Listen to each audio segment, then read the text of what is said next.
Hablaremos hoy de episodios de locura en los mitos griegos. En la mitología griega, Manea es la personificación de la locura. Es una entidad parecida a las erinias y a todos los genios infernales, mitad dioses, mitad simples abstracciones que son agentes de la cólera divina. Manea es enviada, por ejemplo, a los que no observan los ritos y los vuelve locos. Es ella la que los precipita en las catástrofes e impulsa a los distintos personajes a cometer horribles crímenes. Pero más famosas que Manea, que apenas si tiene historia mítica, son las erinias, que, según se dice, nacieron de las gotas de sangre con las que se impregnó la tierra cuando Urano fue mutilado. No reconocen la autoridad de los dioses y no tienen más ley que la propia. Incluso Zeus, el príncipe del Olimpo, debe obedecerlas. Se las representa como genios alados, con unas serpientes por ahí entremezcladas en la cabellera y llevando en la mano antorchas o látigos. Cuando se apoderan de alguna víctima, la enloquecen y la torturan de mil maneras. Su mansión es la tiniebla de los infiernos, el Erebo o el Erebo. Castigan el exceso, especialmente la iblis, que tiende a hacer olvidar al hombre su condición de mortal. Además, prohíben las erinias a los adivinos y profetas revelar con excesiva precisión el futuro, es decir, liberar a los humanos de su incertidumbre y asemejarlos en demasía a los dioses. Los oráculos son oscuros, entre otras cosas, porque las erinias le prohíben la claridad. Y también, esta es quizás su tarea más famosa, enloquecen al asesino. Vuelven loco al asesino, que deberá, para curar su locura, exiliarse. Ostracón. Pero esta fue una tradición fortísima. Sí. Cada tipo que cometía un crimen debía ir a purificarse a otro estado. Lo que pasa es que la Hélade, la Grecia, integrada por numerosísimos estados, permitía que uno se considerara exiliado Siendo a la polis más cercana. Siendo a la polis más cercana, que por ahí era Verazategui. Sí, claro. Sí, más o menos. La distancia de Patmos era esa. Bueno, entonces, una vez que se purificaba en el extranjero, por decirlo así, podían volver y las eriñas lo dejaban en paz. Pero el asesino básicamente era castigado con la locura. Otras divinidades que vuelven locos a los hombres son las linfas. Estas diosas castigan de esa forma al que las mira. Algunos las identificaban con las náyades. Las náyades son ninfas del elemento líquido y poseen virtudes curativas. Pero quien ofende a estas chicas con su mirada también enloquece. Queda poseído por ellas y atacado de enajenación mental. Es una linda alegoría el pensar que mirar a alguien te puede enloquecer. El poder de la mirada siempre ha fascinado a los poetas de toda la Asia. Hablemos ahora de algunos personajes que fueron víctimas de erinias, linfas, náyades o de los mismos dioses. Biblis, que era la nieta del rey Minos, tenía un hermano gemelo llamado Cauno, a quien, según los mitógrafos, amó con amor culpable. Horrorizado de su hermana, Cauno huyó de Mileto, su patria, y fundó la ciudad de Cauno, en Caria. A Biblis el dolor la enloqueció y anduvo errante por toda el Asia Menor. Y en un momento totalmente fuera de sí, se dirigió a un peñasco para precipitarse desde lo alto. Las ninfas, apiadadas, la transformaron en una fuente inagotable, como las lágrimas de la doncella. Yo no sé si prefiero estar loco o verme transformado en una fuente inagotable. No. Bien. Un caso particular de locura fue el de Cleómedes. Era un héroe de Astipalea. En los Juegos Olímpicos, en el combate de pugilato, había matado a su adversario, Leo de Epidauro, con una piña en el mentón. Parece que los árbitros no lo declararon vencedor porque dijeron que había luchado de modo desleal.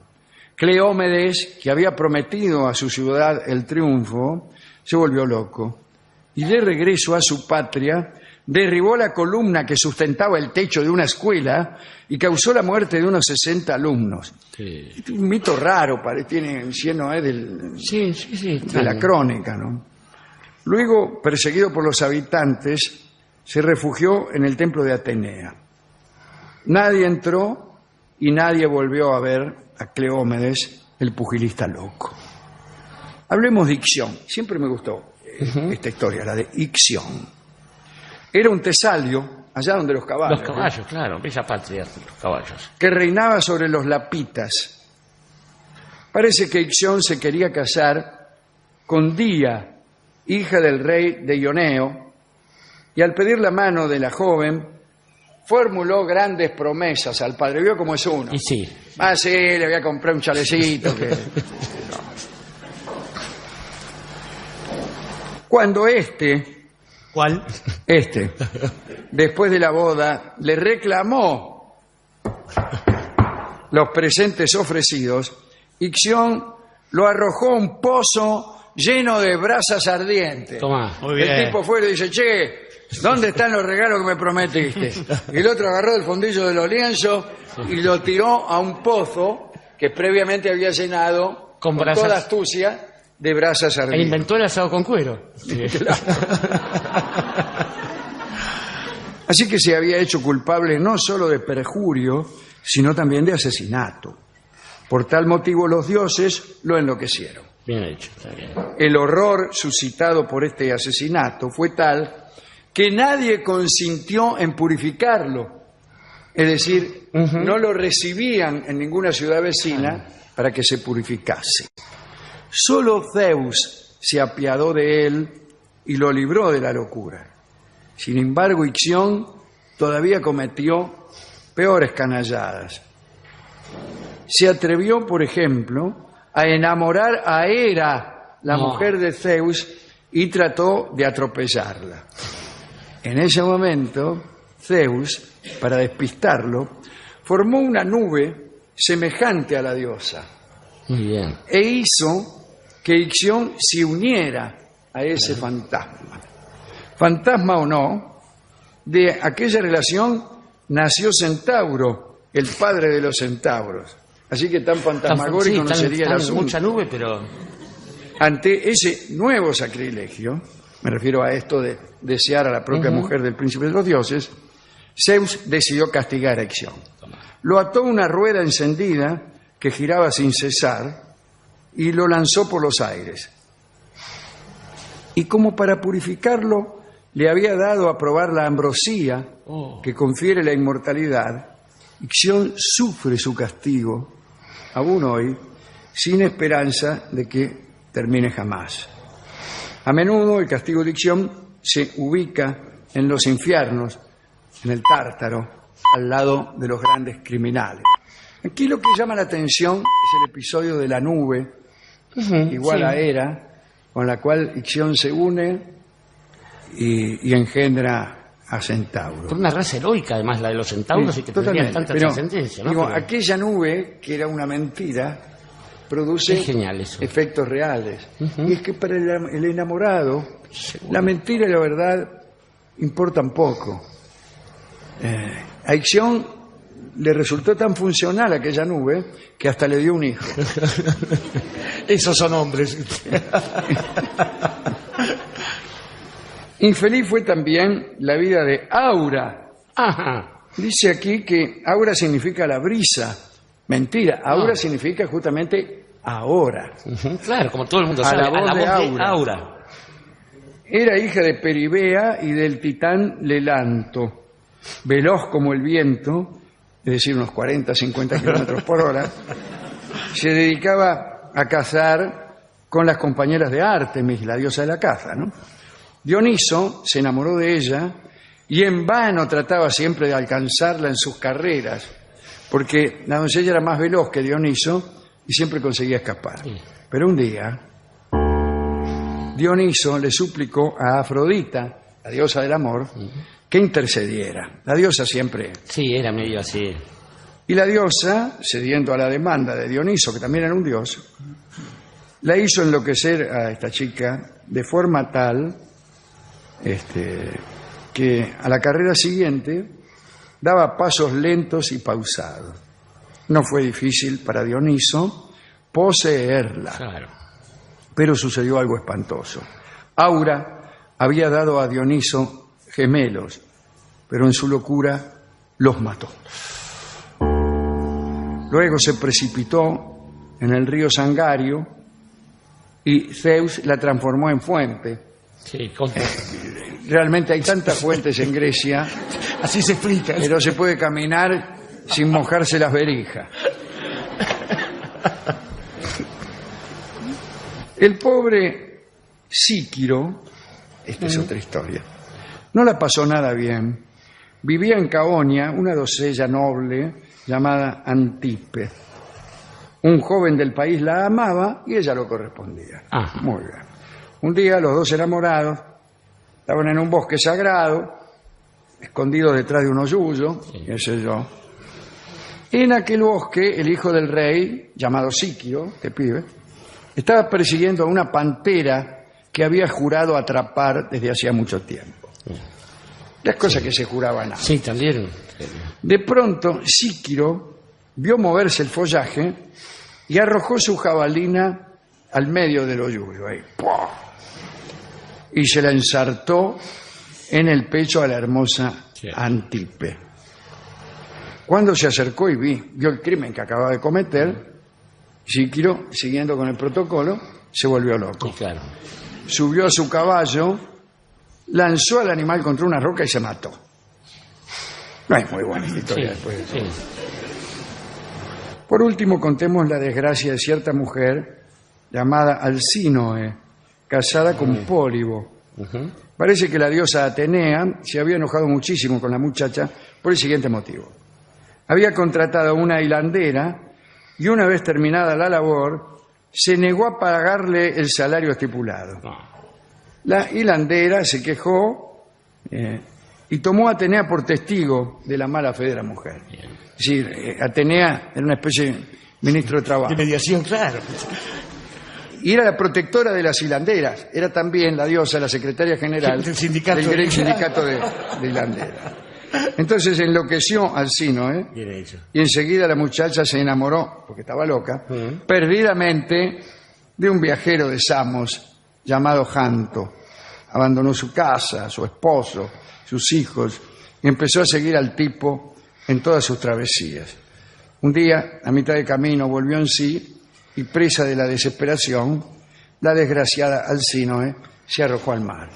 Es decir, acá, en casi todos los casos, se vuelve de la locura para ir a un lugar peor. Sí, realmente la líquido muerte siempre, sí. o la fontanización. Que es espantoso. Estaba pensando, Alejandro, que un dato es esto de que algunas de estas condenas son aquello que podemos llamar literalmente la cadena perpetua. Cuando la condena viene acompañada de la inmortalidad, y esto es frecuente, con aquellos que han cometido un pecado como el de Prometeo, por ejemplo, la tienen que cumplir para siempre, que es la idea que tenemos sobre la reclusión en la Argentina. Estaba pensando también que muchas de estas cosas le dan sentido al paisaje de Asia Menor, donde todo cobra sentido a partir de una historia, de una leyenda, de una tradición y de ese pasado sobre el que hablábamos minutos atrás. Pero yendo un poco más atrás, la locura, lo hemos dicho muchas veces y yo no me canso de que lo repitamos porque creo que es importante. La locura es una maldición, es realmente un castigo, es la degradación más profunda que puede sufrir un ser humano y a tal punto... Así lo entendían los griegos. Así lo entendían los griegos y buena parte de Occidente. Hemos dicho muchas veces esto porque hay cierta colección de metáforas que dicen, bueno, es un loco lindo, esta hermosa locura que tiene este músico loco. No, bueno, es muy duro. Esa positivización del término y de la desgracia es falsa. Es absolutamente falsa. Es liviana, es muy liviana. Y el cristianismo, de algún modo, la asocia no ociosamente, digo, con la posesión demoníaca, así donde esa persona empieza a ser un otro. Es más, lo que aparece a veces asociado con la locura, si no es la tontería. El loco del pueblo es en ocasiones el tonto del pueblo, aquel que por inofensivo puede decir cualquier cosa. Y no es verdad que los locos sean las personas que dicen la verdad cuando todos los otros mienten. No es esa. Más bien suele ser todo lo contrario. Un loco habla desde esa... no es por ahí que vamos a encontrar el remedio a nuestros males. No, claro que no. Y habla desde esa inimputabilidad. Eso habitualmente en mi barrio se llama más bien cobardía o excusa. Es interesante que estos númenes de la locura sean parecidos a los del destino, donde los dioses pueden generar esa maldición, pero no tienen potestad sobre ella. Justamente en la locura hubo históricamente a lo largo de toda nuestra civilización esta mirada de temor y de terror hacia la locura y de incomprensión, hasta que apareció el surrealismo. De incomprensión y de maltrato. Y de maltrato también. De exclusión, una cosa horrible. Realmente aterradora y vinculada también con estos mitos de algunas religiones. Digo, hasta que apareció el surrealismo, porque ahí algunas desgracias empezaron a verse como simpáticas, y así hay buena parte del arte moderno. A otros. Claro, justamente. Como ahora les pasa a algunos con la incultura, les parece que es simpática y paradigmática. Y ahí es entonces, en lugar de instruir a los que no saben, les hacen creer que lo bueno es lo que ellos hacen. Exactamente. Bueno, si un tipo habla mal, y entonces dice, bueno, pero este es el lenguaje popular. Bueno, tengo malas noticias. Banalidades y dicen, bueno, reivindican la clase de música que le gusta a un tipo que nunca escuchó nada. Bueno, lo que hay que hacer es educarlo y presentarle las posibilidades de que puede tener una vida más compleja y mejor. No pregonar sus taras como si fueran virtudes, claro, exactamente. Eso es una canallada de lo peor. Y justamente está en ese grado de complejidad lo contrario. La pobreza es dignificante, sí, claro, está bien, pero dame un poco de la que tenés vos. Claro. Y justamente por eso digo, esto está en las antípodas del elitismo, a lo que se propende justamente al crecimiento del ser humano, de la persona. Así que no confundan, muchachos, porque a veces nos pasa que porque uno sabe inglés, entonces se vuelve un cipayo. Es al revés. Sí, claro. Pero bueno. Pero finalmente lo que quería decir, Alejandro, es que la locura funciona de todos modos como inversiones del orden del mundo. Hay un orden que trasciende el de las leyes, y es aquel que hace que la Tierra gire en torno del Sol y que la galaxia tenga sus reglas. Por eso, cuando uno invierte esas leyes y se cree que es un planeta, por ejemplo, lo único que hace es girar sobre sí mismo. Tal vez eso explique que alguno que se pira un poco, la gente lo mire de costado y diga, ese es un revirado.